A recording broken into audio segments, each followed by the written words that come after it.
this is a People's Congress at maraming nagugulumihanan sa katagaan na yan, no? Hindi po ito, linawin na po natin, hindi po ito isang panawagan para mag-aklas o gumawa ng gulo.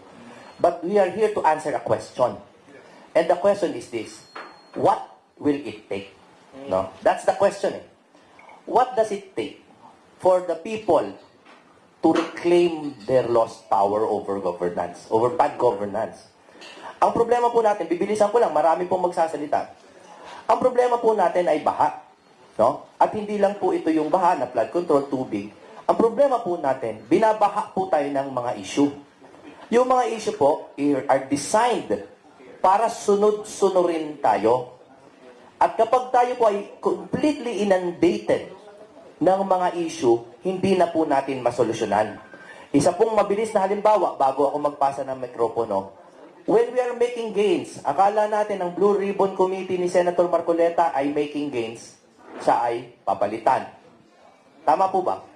So, it is this, the nature of this quick na pagsampa ng mga issue sa atin na hindi tayo nakakahanap ng solusyon. Therefore, what is the People's Congress? Ang PDP po is acting in a very inclusive capacity.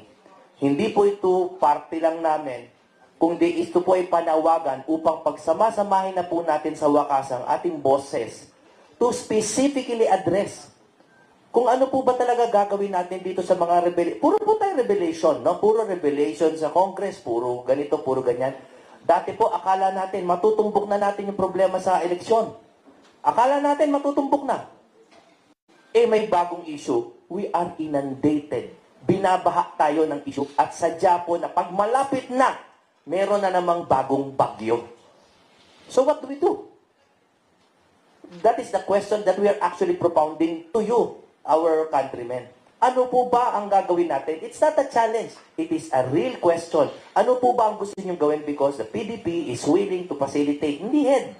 We're willing to facilitate whatever peaceful mass action that the Congress, the People's Congress will decide.